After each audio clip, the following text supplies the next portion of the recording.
Eat them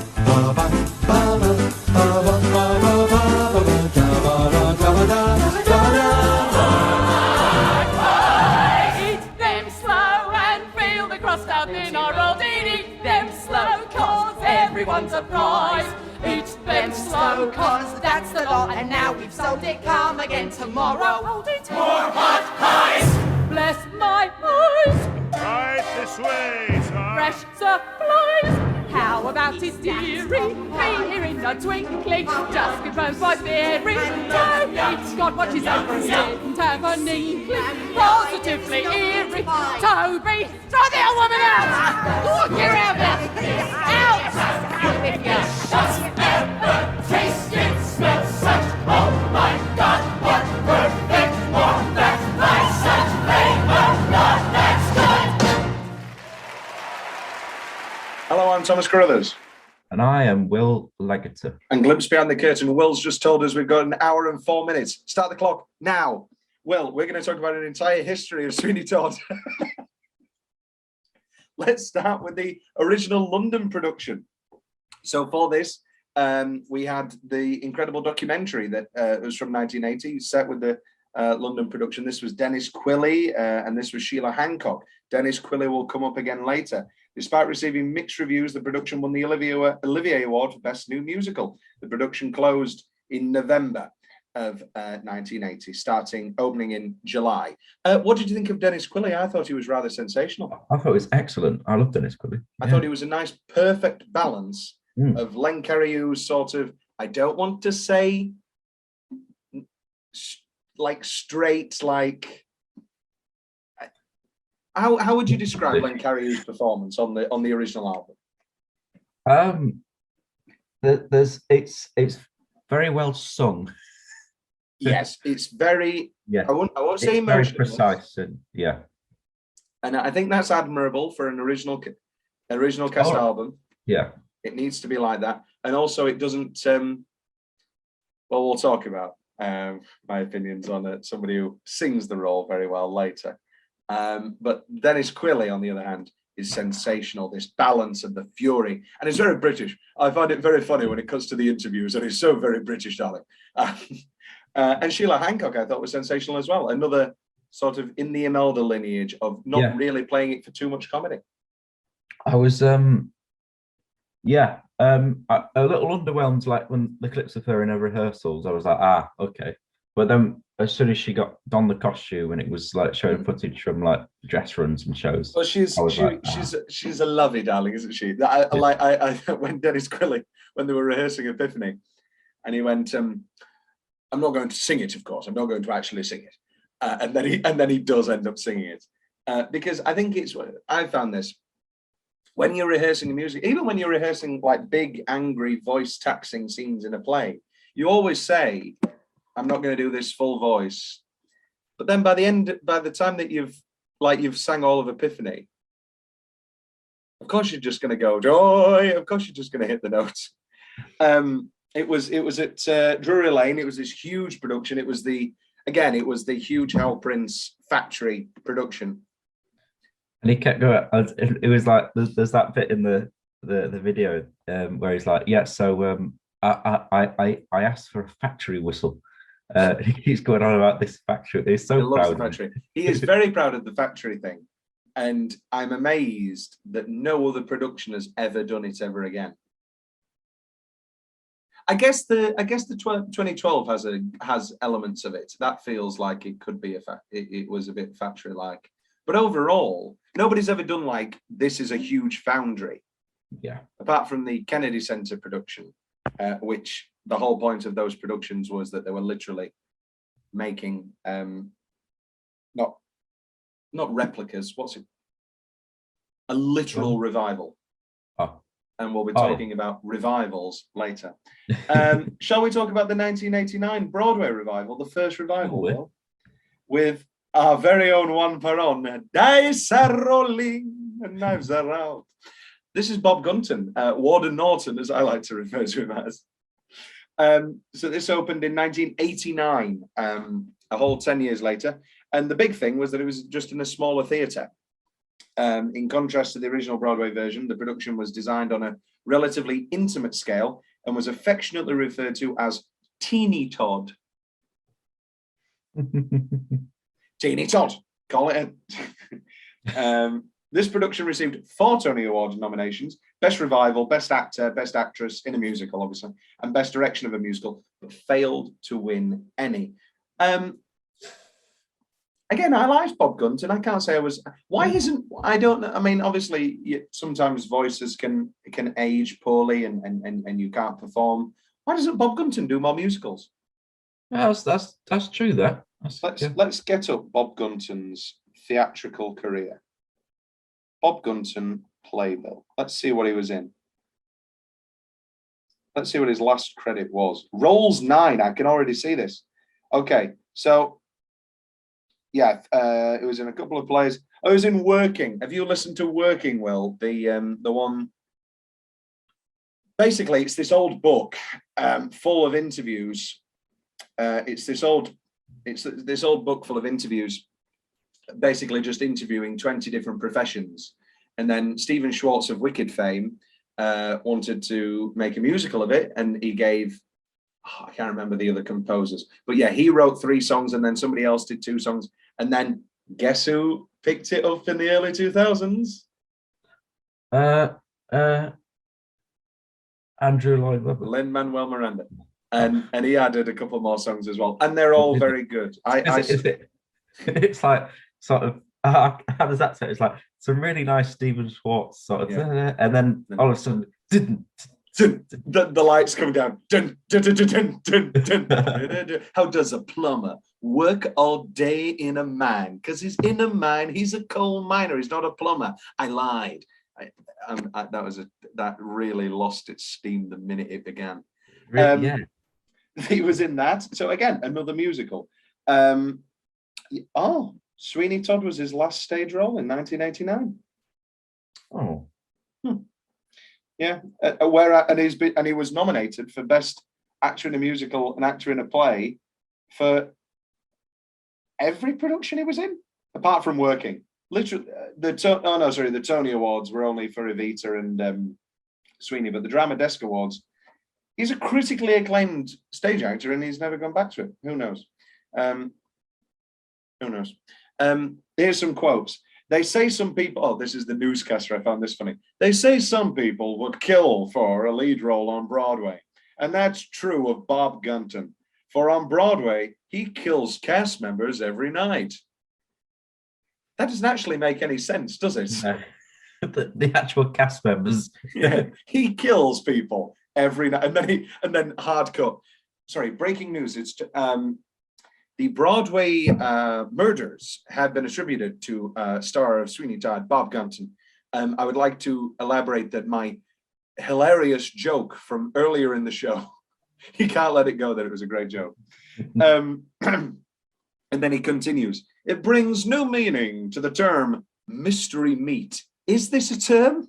That famous term, mystery meat.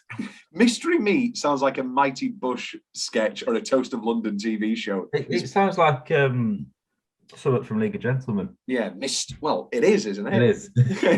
Briss. Is it Briss or Bliss? Hilary Briss. Briss, yeah. Briss. You know what looks great and has aged wonderfully? The CGI when he's in the Caribbean at the end of series 2. Yeah, I think he's referring obviously to just like the huge meat pack. I have no idea. I'm not going to break that one down. Gunton. The original production was a huge conventional proscenium, whereas this one was played in the round. And you can see a moment of it. It definitely works best with Epiphany. I mean, obviously, you can just literally go into the audience. I mean, it's an ingenious moment of the side.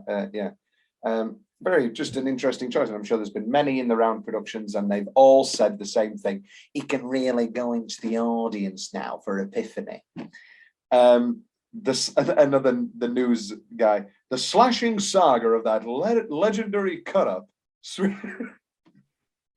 I think we'd be good newscasters, Will, but newscasters in 1979. We could just be cringy. Well, Anchorman-esque. Yeah.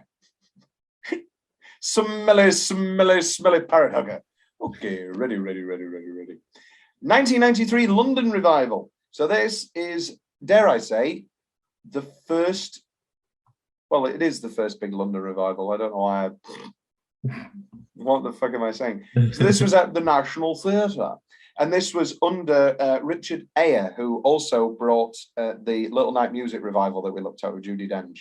Big fan of Sondheim, and so Sondheim's always had quite a big history of revivals at the National Theatre. Obviously, we will talk about the Sunday in the Park with George revival, also with them. So this was Alan Armstrong, who you'll know as Thénardier from. Oh, of course. Yeah. And Julia Mackenzie as Mrs. Lovett. Alan Armstrong was replaced, and it doesn't say quite quickly or not. This is the National Theatre one, wasn't it? Yeah. Yeah, but it's like all in black and white. All in black and white Very because cool. it's Very cool. Yeah. And Quilly was Judge Turpin in this production, which again is a fun choice. Then when the show transferred to the Littleton, Quilly replaced Armstrong in the title role. No, doesn't say why. Whoopsie daisy. Alan Armstrong, maybe I'm saying this quite boldly without actually knowing what I'm saying, doesn't strike me as the best singer in the Les Miserables production. And I'm basing this entirely off nothing. Yeah. I'm basing this entirely off nothing, just him singing the role of Thénardier, which does not require a grand singing voice. But to me, that casting reeks of, let's cast an actor who can sing. We're doing it the National with Adrian Lester. With Adrian Lester as Anthony, yeah. Who actually sounds, that's good casting to me. I can hear him doing the heavenly. I see you, Joanna. You don't need to do an American accent this time, Adrian. I only perform in an American accent now. Stop! You're not a cokehead in this.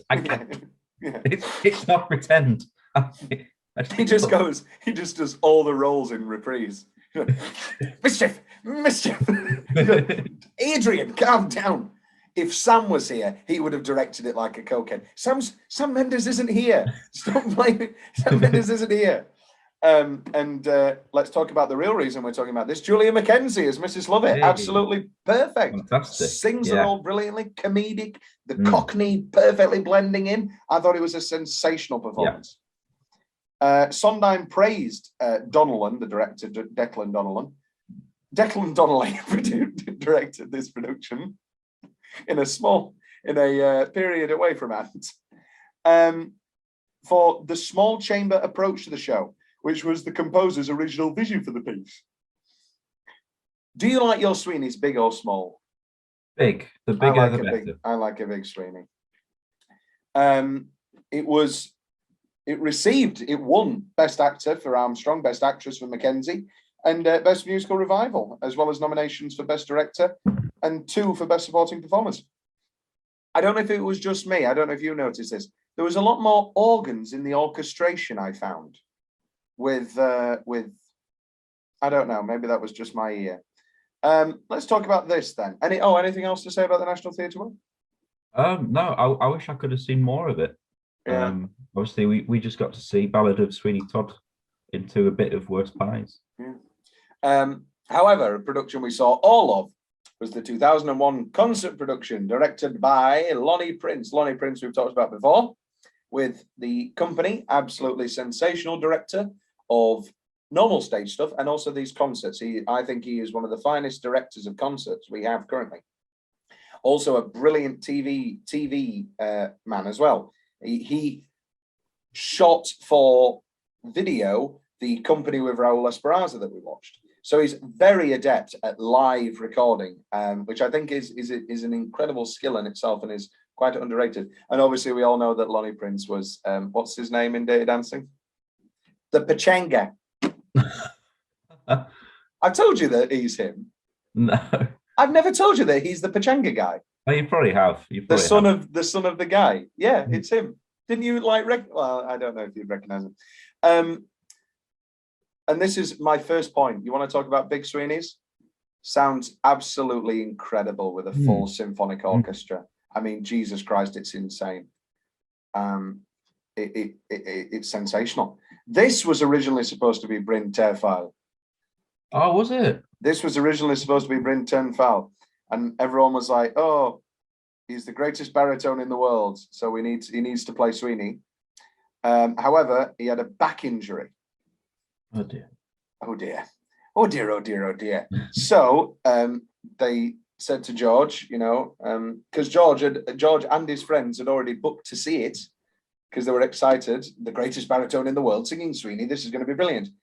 And there you go. He got brought in somewhat last minute, 2 weeks to go or so, something like that. And Lonnie Prince had sworn off concert productions.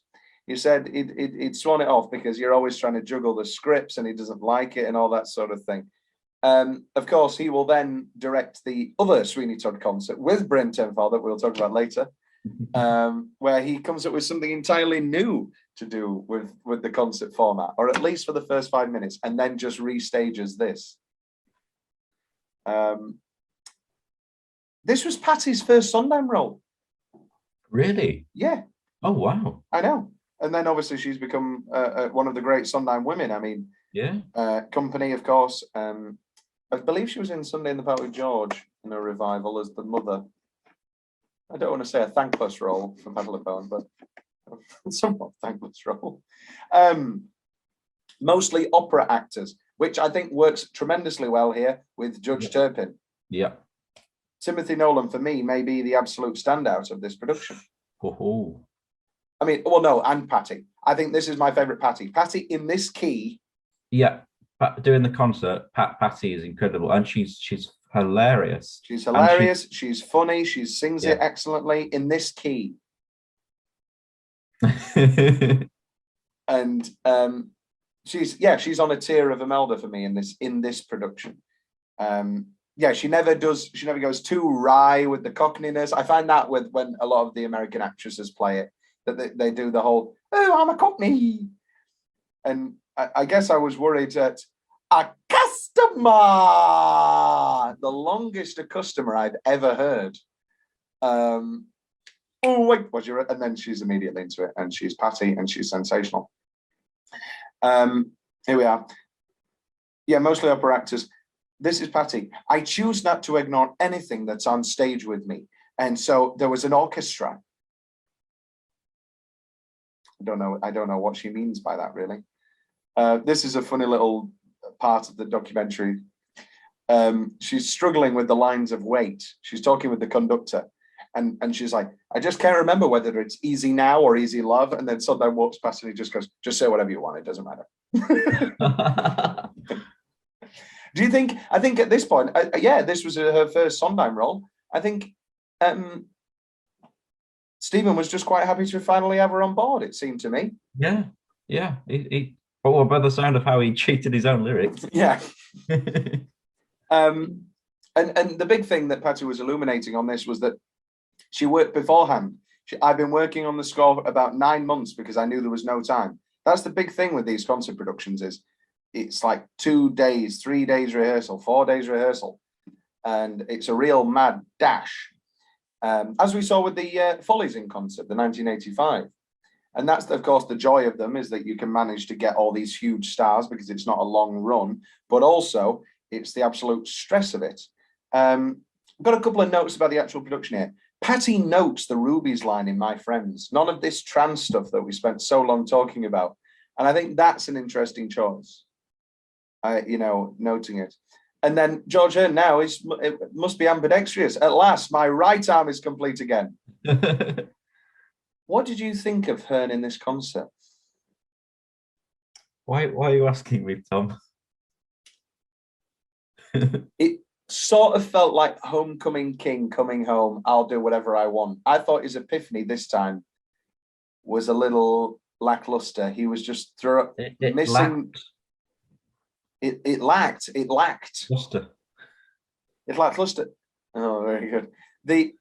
He's just not really following the exact melody. I mean, that's harder with an orchestra, I guess, perhaps. He's just doing his own little riffs. I don't know. It felt a little. It felt a little off to me. Yeah, it's. I don't know, Off Hearn is still a lot better than a lot of people. Let me get no confusion there. Yeah. I just found with the songs where he quite literally had to be on the beat and had to follow the exact rhythms, it was like nothing had ever changed in 30 years. But then with Epiphany, where it's just him and he can go more sprawling, he sort of went a bit loosey-goosey with it. Yeah. I interrupted you twice. I'm going to interrupt you 3 times. Go on. What did I interrupt you on? Oh, no, I don't know what I was saying. I don't know.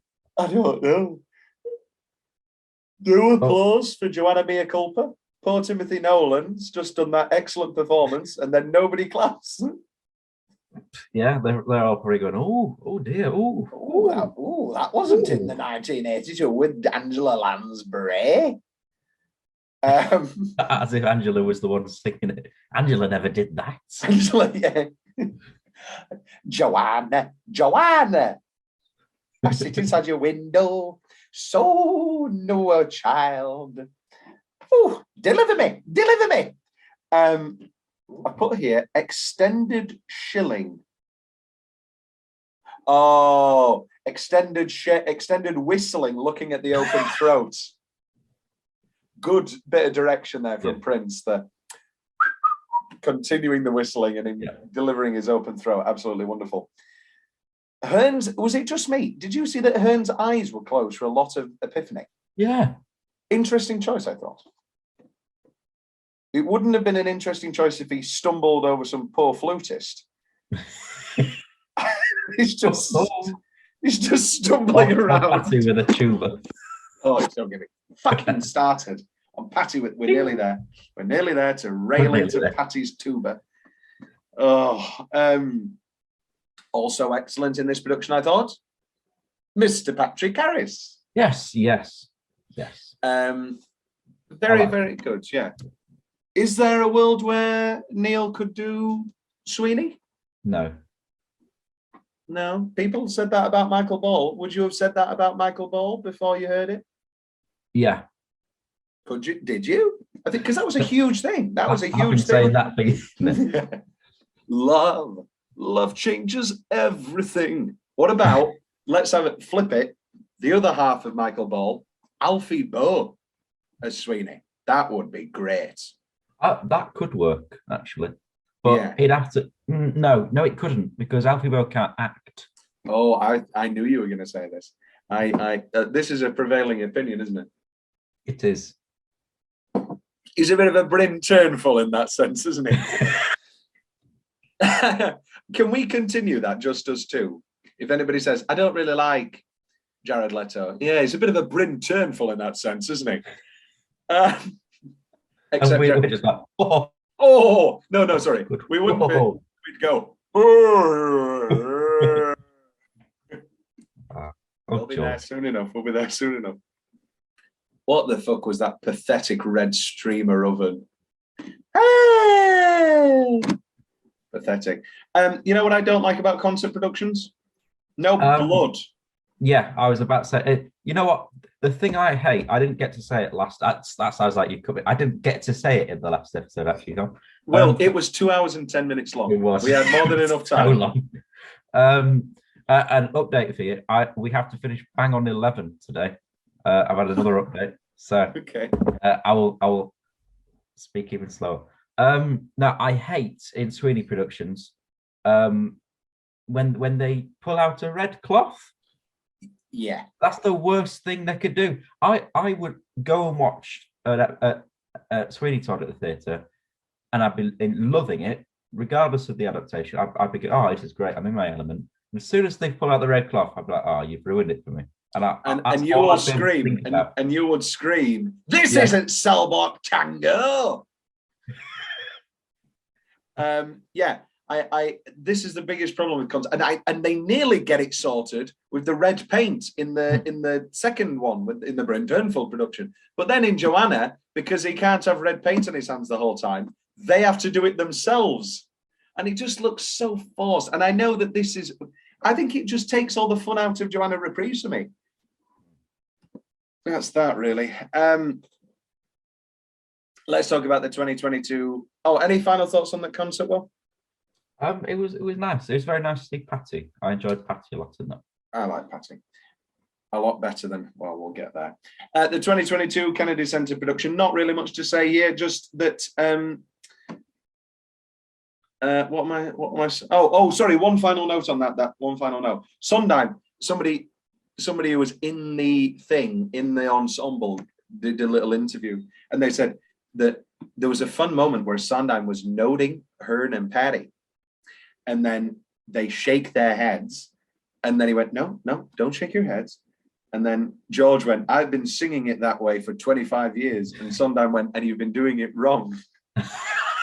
I don't know if he saw the final thing. I just want to talk about Christine Baranski, basically, because I think it's the nicest I've ever heard Love It sung without like punctuating it with loads of Cockney comedy. I think she sings it very nicely, and the accent's still there. I just think it's all, even the seagulls, she can't help but go, but she throws it back. I think Christine Baranski, I mean, obviously legend, but I think she's underrated as an actual excellent singer. We talk about her constantly as the absolute shot of adrenaline into Mamma Mia and The Birdcage and all these other fantastic things, and The Good Wife. Let's not forget The Good Wife. But she is an excellent singer and performer. Let's talk about John Doyle. Do you want to talk about John Doyle, Will? Not really. What the hell was this? I thought the opening is actually quite interesting. The first sort of silhouette door opens and you're going into the asylum, and this madman is telling the tale. He's like, this is why he's mad. But also, great for a play that wasn't Sweeney Todd. Have you seen the production of Macbeth where it's just Alan Cumming as all roles and he's just insane? No. This is how that starts. He gets brought on and then he goes, "Oh, I'm a witch," and I'm that. I mean, he doesn't say that, but then he just does. He does every character. Now I'm playing. Now I'm playing the witch. The witch. Oh, I say. I don't know. I don't know that by Alan Cumming voices. And he does it all in his thick German patois. John Doyle, yes. This production was notable, interesting word, for having no orchestra, with the 10-person cast playing the music themselves. What an interesting idea. So this started off in London, and then it toured. So it started off in London with, I don't want to say no names because I'm a no name, but with no names. And then it toured. Do you know who it toured with, Will? No. Jason Donovan. Oh, what? As Sweeney? Yes. Oh, okay.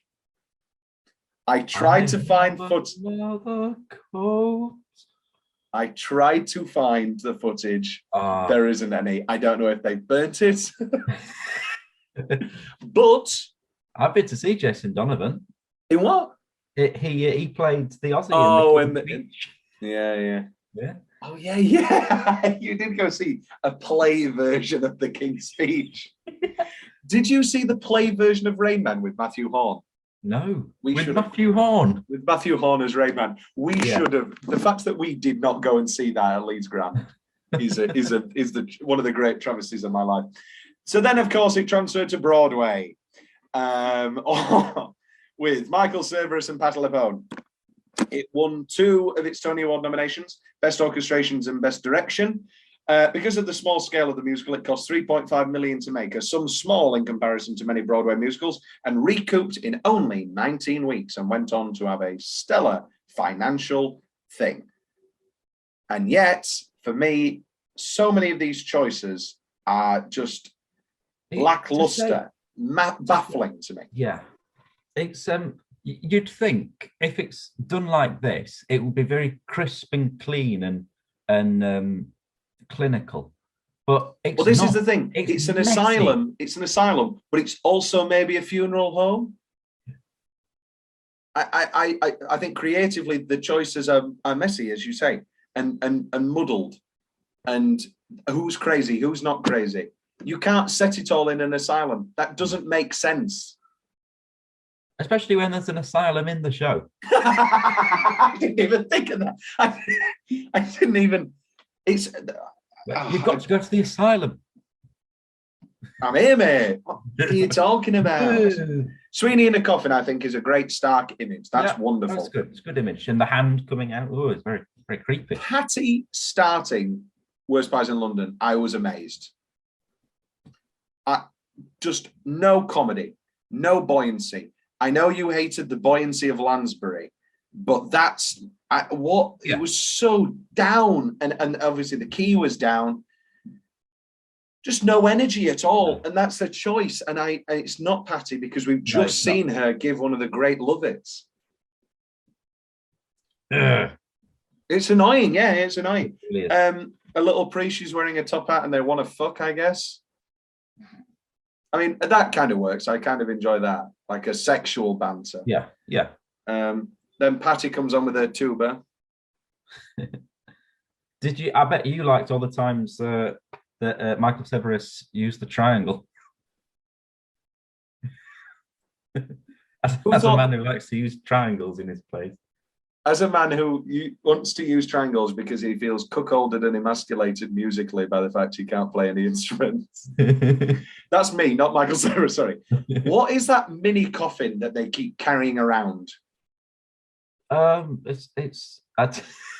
don't know. It's absolutely stupid. No murders in Joanna? Yeah, that annoyed me. That's what Joanna is all about. How are we going to see that the business is booming? You know what it is? All of these John Doyle productions had the exact same thing. It's a comment. It's not a production. It's a comment on the production you've already seen. If this was your first Todd, you'd have no clue. Yeah. And I'm sure that there are many people for who this was their first Todd. The Theatre Talk interviews, and they're talking about it. We have so many children here. And I'm sure that there were. And I'm sure that it's a visually insane production that gets a child, and the music's sensational, and a child will love musical theatre forever and will love Sondheim forever. But I can only guess that they have no idea at certain points what is happening, unless they have listened to it before, unless they've seen it before, unless they've. This was before the film, wasn't it? Because they considered Michael Severus for the role. They made him audition. What else do I have? Oh yeah, here we go. These are quotes from the Theatre Talk interviews. This is the host. The most magnificent revival, or rather reconception of a musical that Broadway has seen in some time. The last 5 years. They talk of their chemistry, and this is what I do agree with. I think Patty and Michael have some insane, bizarre sexual chemistry. I think it's wonderful. As seen with a later concert. Passion. Have you seen Passion, Will? No. Oh, you just know of it. Yes. Right. I love Michael Severus talking about John Doyle's direction. He wanted to produce the play the simplest, least affected way possible. Well, they did it. They say that Doyle likes the scenes so blankly and well in certain moments that so on stage they can change the blocking every night and play around with stuff, which I'm sure is fine. I'm sure. Again, I've never in any other show. I know. Patty prefers directors with strong concepts. Well, she got one here. Another Michael Severus quote: John fought to not have this gussied up into a Broadway show. Gussied up? Here's a bit of history for you that it's never clicked to me. And I don't know why. Evita was the same year as the original Broadway production, wasn't it? Was it? Yeah, 79. Yeah. It was only when Michael Riedel said it, and I was like, of course. That's bizarre. There you go. Yeah. It lost revival. So here we go. It lost Best Revival to a revival of The Pajama Game with Harry Connick Jr. The Pajama Game is a delightful show. The film was made with Doris Day. I love The Pajama Game. It's lovely. And there was a lot of the classic thing of the mainstream choice versus the artsy darling. And we had this with Oklahoma versus, I think it was Oklahoma versus Kiss Me Kate this past time. Oh, the awful Oklahoma revival. The awful Oklahoma. Yeah. And it was the thing of, do we give it to Kiss Me Kate, this insanely brilliant, full-blown production starring... That's the one I went to see, touring. No, the Broadway. Oh, it wasn't, Tom. No, you were not on Broadway with Kelly O'Hara. I think it was Kelly O'Hara. And then here we go. This is John Doyle, who seems to be a very nice and pleasant man, but he stumbles into something quite arrogant here. It was down to whether people were going to go for the more cutting edge, or it depends by what you mean by the word revival. So this all started from a financial necessity. He was working in a theatre in Liverpool and he wanted to do Candide, but he couldn't afford an orchestra and the actors. So they did it out of necessity. And then this has become his thing, which leads us on to this hilarious quote. Michael Riedel. I'm doing Michael Riedel now. I'm doing the Witches. I'm doing Michael Riedel. Are you worried you did the actors playing instruments with Sweeney? You're going to do it with company. Are you worried that people are going to say this guy has a gimmick? John Doyle. Oh, I am that one-horse pony. I don't see it as a gimmick. Somebody asked me that, and I said it's better to be known for one thing rather than nothing at all. I'm going to be on John Doyle's side. He does it very well. I have inherent problems with the shows he chooses and how it sucks energy out of every production. It's a great concept. It's a great idea. But it damages the property. Yeah. It just sucks the energy. But also I think that's direction as well, because Patty isn't playing her tuba singing Worst Part in London. She has been directed to play it all down. And I just don't think it works. Let's talk about the real reason we're here. Bryn Turnful. No, the 2012 West End musical. This was Michael Ball. This was Imelda Staunton. This started at the Chichester Festival. I think you went to see. Oh, I did, didn't I? Forgot about that. Yeah. I was absolute in love with the film. Loved the film so much. And then this got announced, and it was my Christmas present or my birthday present or whatever. And we all went down and saw it at the Adelphi Theatre, and it was Michael and it was Imelda, and it was absolutely sensational. And it was one of those, I was 12 and I was like, oh wow, this is insane. This is insanely good. And I remember it being like the graphic poor thing, and obviously Joanna Mea Culpa and my grandma, and go, this was just Alan Rickman with a mask, and then he falls on top of her, it's fine. And then it was just absolutely sensational. There's just no way around it. I don't even know what to say. And you know what it is? I guess it's not very notable to actually talk about, because what it is just a pure through and through excellent production. There are no big changes. There's nothing really major to talk about here. It is just a sensational, full-blown production. I don't know how you feel. It's great, but it also feels modern. I don't know. Well, that's not just because of the camera quality, but it does feel like Sweeney Todd for the 21st century. Even though it was set in the 1930s. They moved it to the 1930s. Yes, the costumes were, which I think is an interesting choice. I think, and this is one of those things where a choice somewhat works. I think the fact that, all of this Victorian melodrama and all that sort of thing, but to think that all the cannibalism was happening in the 30s, in between the wars, and everyone's just desperate. And then now you've got the misery of in between the wars, which is a whole different brand of London misery. And I think it was a rather interesting choice, They put in Joanna Mea Culpa.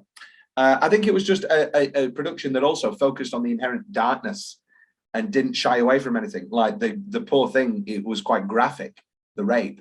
And the Joanna Mea Culpa, he's got his shirt off, he's whipping himself. I mean, it was the full blown as it was originally written. This is Sondheim. I always enjoy seeing Sweeney Todd in a first rate production because it's a show I like a lot. He calls the baker's wife the lead in Into the Woods. How do you feel about that, Will? He said Imelda Staunton, who played the lead in Into the Woods. I'd say the witch is the lead. Will, of course, played the baker, so I'm just trying to go there. Yeah.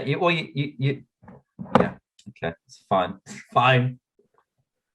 Well, you'd play the giant, Tom, so no one would have to see you, just hear your voice. You know that they did a Hollywood Bowl production in the 2000s. It's the one with Sutton Foster, and do you know who played the giant role? Who? Whoopi Goldberg. Oh, wonderful. Imelda, what attracted me to Mrs. Lovett is that she is the villain of the piece. It's the demon barber. No. He's got nothing on this one. She's just absolutely delightful. I mean, I adore her.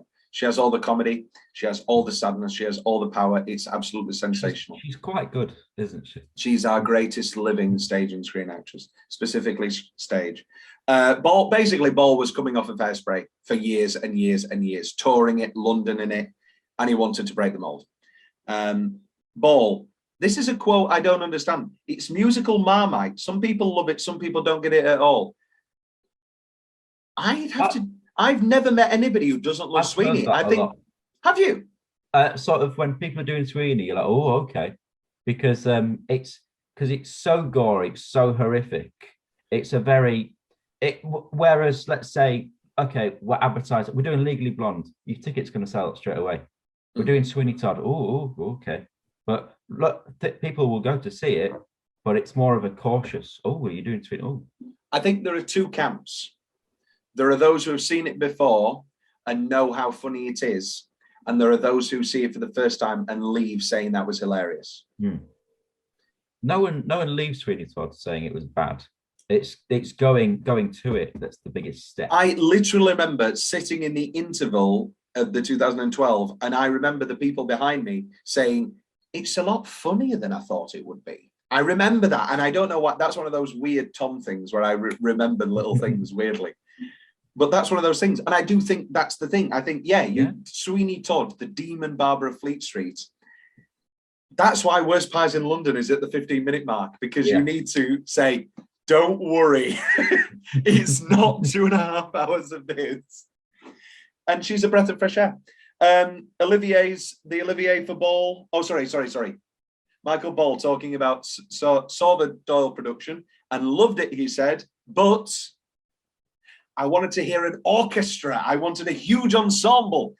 And I've talked about this before, where I've listening to the radio interviews and all that sort of thing.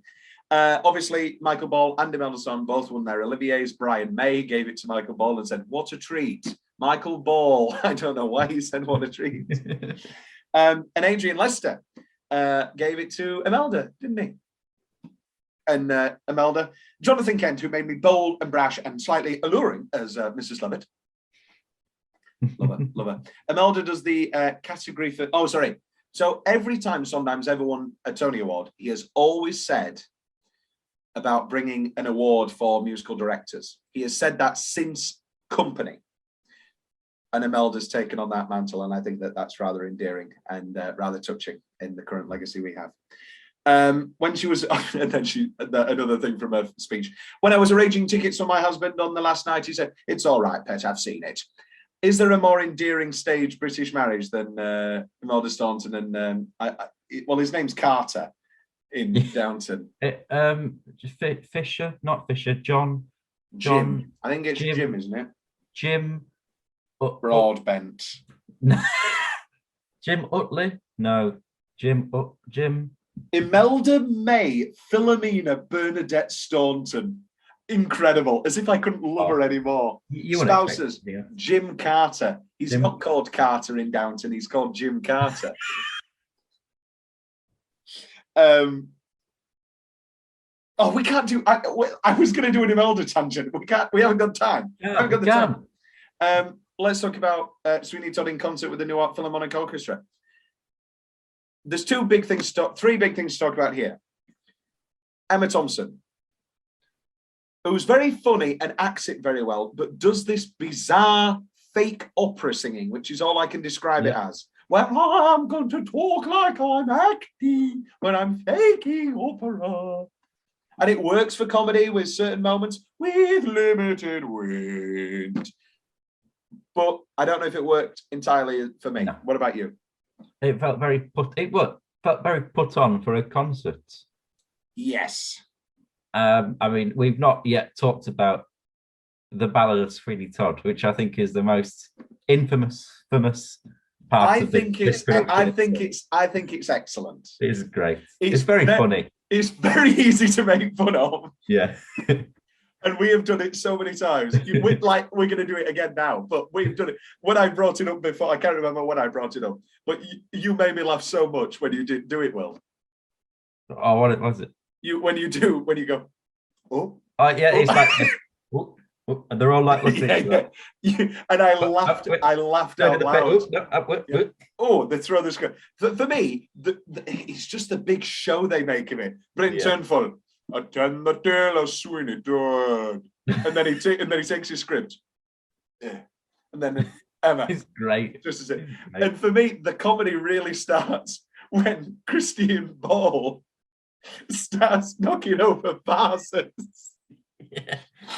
Because then there's no fun because he's singing again. And he goes, his skin was pale and his eye was hard. Slap a vase like it's Dynasty.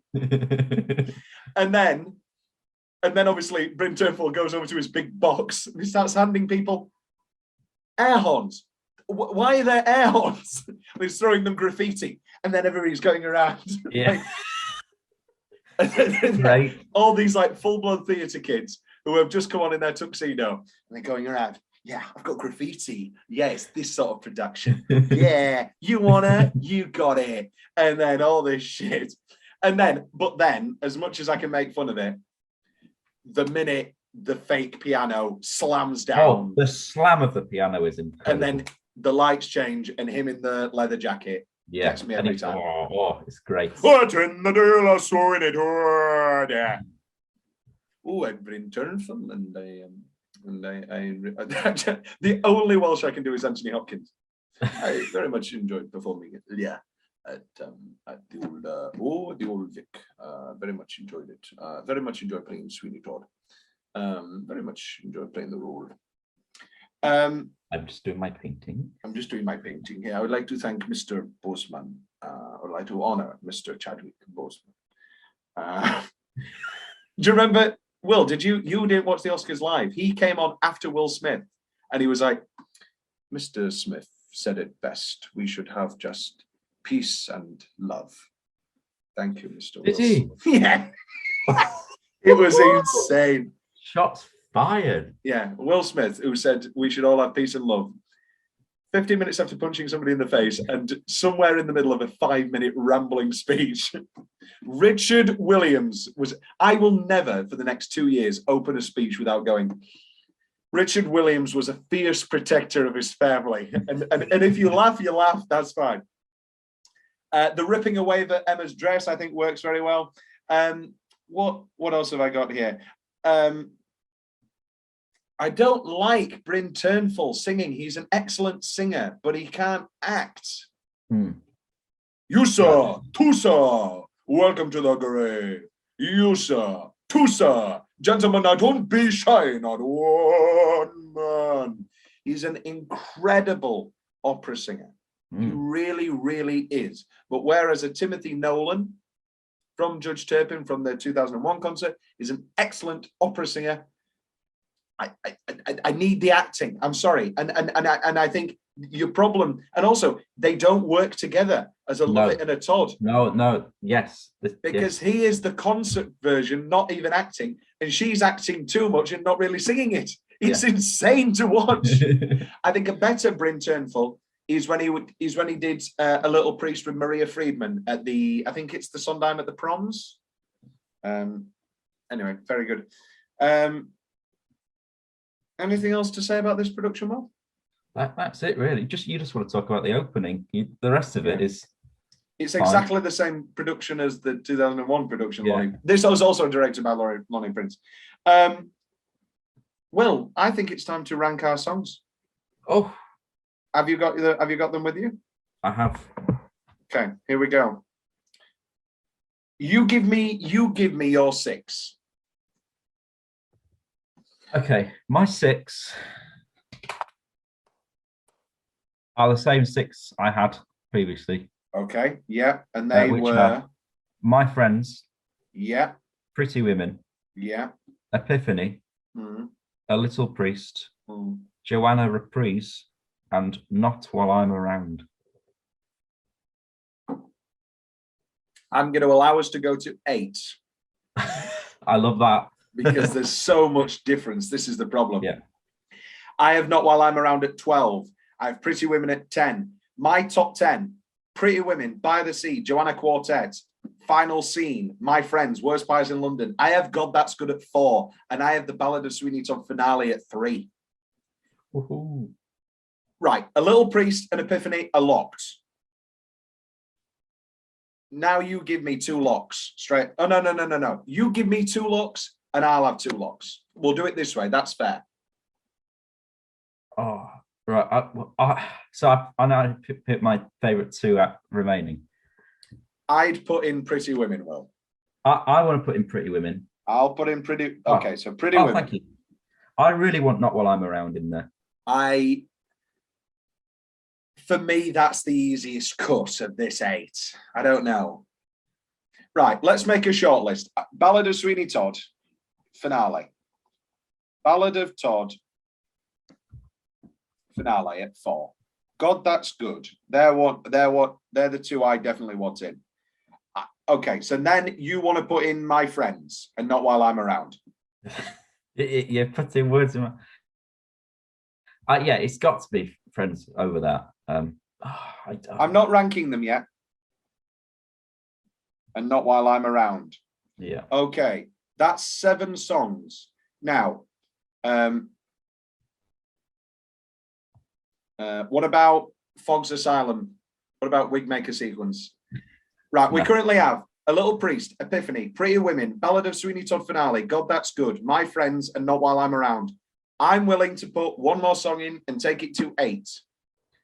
I've got here, and I get to choose because, anyway, I've got here Worst Pies in London, Final Scene, Joanna Quartet, By the Sea, and By the Sea. I think we need either a Worst Pies in London or By the Sea. That we don't have a Love It in there. Let's put Worst Pies in London in. Okay, I'll agree with that. Now the question is, do we just do 10? I don't give a shit.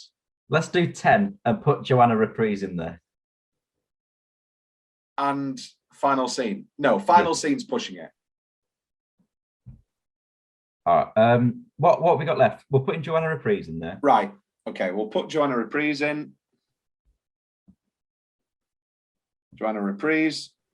And then all that's left from is Final Scene. So we either put Final Scene and take it to 10 or keep it at 9. Let's put in Final Scene. I don't. Yeah, Final yeah. Scene. This is after all our favorite show. Yeah. I think it's only fair. How is this for a ranking? 10, Final Scene. 9, Joanna Reprise. 8, Worst Pies in London. 7, Not While I'm Around. 6, My Friends. 5, God That's Good. 4, Ballad of Sweeney Todd finale. 3, Pretty Women. Epiphany, A Little Priest. I like that a lot. I like that a lot. Okay, right.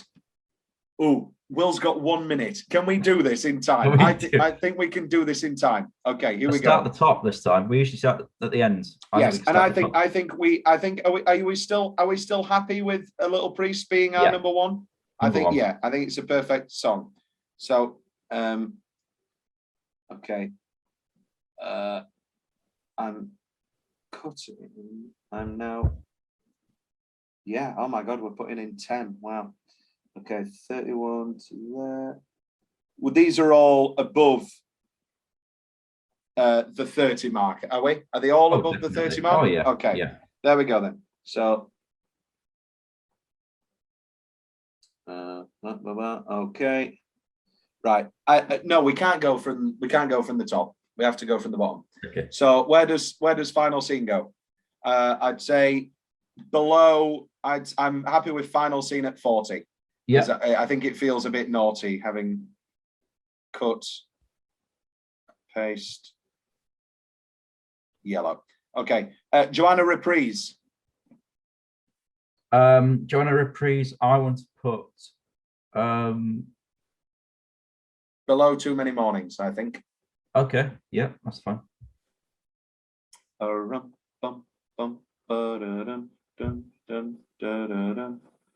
Customer. Wait, where's your rush? Where's your hurry? You gave me such a Customer. A customer. Worst pies in London. I'd say Was Baz in London already? yeah. Or do you want Not While I'm Around? No, worst pies in London. Let's put that. What about Above Can Play With Me? Yes. Then I want to put Not While I'm Around below Advantages. Okay, yep, that's fine. Sounds doable to me. Nothing's gonna harm you, not while I'm around. Okay, I'd say My Friends and God That's Good there. Yeah. Now, Later, Then, Soon, and Some People there. Yeah. Ballad of There Sweeney. we go. Are we wanting all 4 of those in the top 20? I think we have to. We got to. But now you're big. You love Somewhere a lot. Somewhere. Are those 4 songs better than Somewhere? I would say yes. No. Yeah. No, yes. I think what's next? Ballad of Sweeney Todd. That's not as good as Somewhere. Okay, well that's at 21 then. And okay, now we're yeah. So now we've got Pretty Women, Epiphany. I think these are I think Pretty Women is below top 10, and then Epiphany and Little Priest are in the top 10. Is it better than Something's Coming?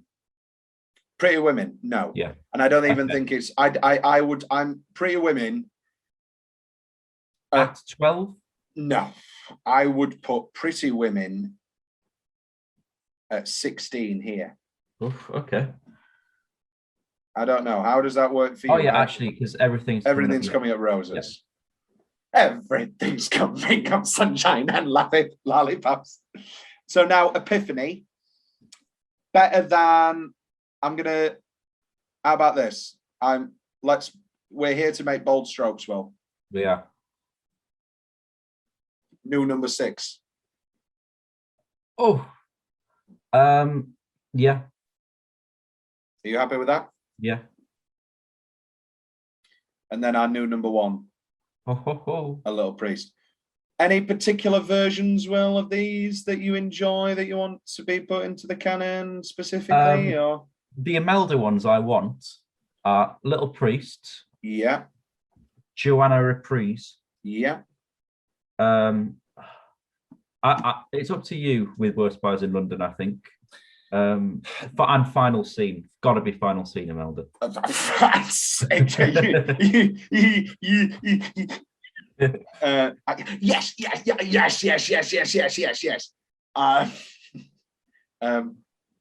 Yes, I'm going to look at all that. I'm going to figure it all out. That's great. Maybe, how do you feel about Helena Bonham Carter, Not While I'm Around? Yeah, I like that. And Helena Bonham Carter, God That's Good. Yes. Well, it has to be, as we've talked about, because of the it cuts the 3 times. Will, you're 4 minutes over. What are you going to do? Speed. The cocaine. Yes. Cocaine. Dabba dabba dabba da da ba ba ba ba ba ba ba ba ba.